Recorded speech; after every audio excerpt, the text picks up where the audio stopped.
내란 특검은 윤석열 전 대통령 2차 조사를 하루 앞둔 오늘 이주호 교육부 장관과 박중준 전 대통령 경호처장을 불러 조사하고 있습니다. 특검은 진술을 토대로 비상계엄 선포 당시 국무회의와 체포 방해 지시 의혹 등과 관련한 윤 전 대통령 혐의를 다지는 데 주력할 것으로 보입니다. 취재기자를 연결합니다. 이준혁 기자. 네, 내란 특검 사무실이 차려진 서울 고등검찰청입니다. 네, 내일 조사 어떻게 이루어질지 또 어떤 의혹과 관련해서 질문하게 될지부터 전해주시죠. 네, 특검은 1차 조사 때 마치지 못한 윤 전 대통령의 체포 방해 지시, 비화폰 기록 삭제 지시, 그리고 외환과 국회 의결 방해 혐의를 추가로 들여다볼 계획입니다. 다만 어떤 순서로 조사할지는 아직 확정되지 않았는데 박지영 특검보는 조금 전 정례 브리핑에서 윤 전 대통령이 내일 출석하면 대화를 좀 나눠본 뒤에 결정되지 않을까 싶다고 말했습니다. 첫 조사가 3시간 이상 파행하는 원인이 됐던 경찰 박창환 총경의 조사 참여 문제에 대해선 체포 관련 부분에 대해서는 박 총경이 조사하는 게 원칙이라고 거듭 강조했습니다. 윤 전 대통령 측이 또다시 조사를 거부할 경우 대안이 있느냐고 묻자 내일 조사 상황을 보고 결정할 것 같다고 답했습니다.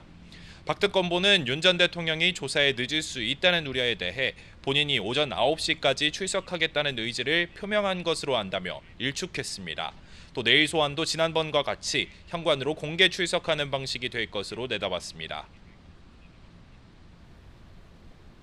예, 그러면 윤 전 대통령 2차 조사를 앞두고 특검은 어떤 준비를 하고 있습니까? 내란 특검은 윤 전 대통령 2차 조사를 앞두고 국무위원과 대통령실 참모진들을 잇따라 소환 조사하고 있습니다. 오늘은 이주호 교육부 장관이 이곳 서울고검에 출석했습니다.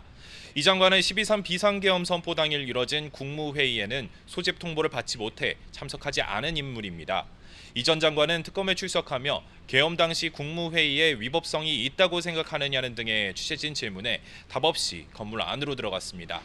이외에도 내란 특검팀은 윤 전 대통령 1차 조사 이후 한덕수 전 국무총리를 비롯한 국무위원들과 김주현 전 민정수석, 강의구 전 대통령실 부속실장을 불러서 조사했습니다.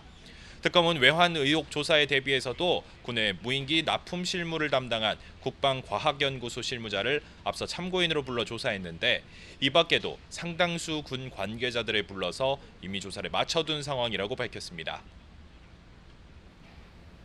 네, 특검은 국무위원들의 진술을 윤 전 대통령 조사에 어떻게 활용할까요?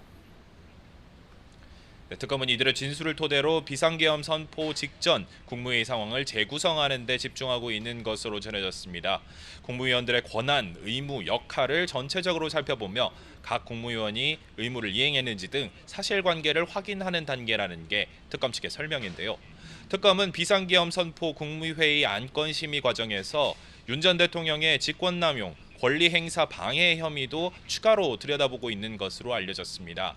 비상계엄 선포 당일 윤 전 대통령은 국무회의 정족수 문제로 1차와 2차에 나누어 국무위원들을 소집한 것으로 전해졌습니다. 특검은 만약 윤 전 대통령의 계엄 선포가 일방적이었다면 국무회의에 소집되지 못하거나 뒤늦게 소집된 국무위원들의 심의권 행사를 윤 전 대통령이 방해한 게 아닌지 의심하는 것으로 전해지고 있습니다. 이와 관련해서 윤 전 대통령 조사가 진행된 이후 각 국무위원에 대한 혐의 적용 여부도 정리될 것이라는 관측이 나옵니다. 지금까지 서울고검에서 전해드렸습니다.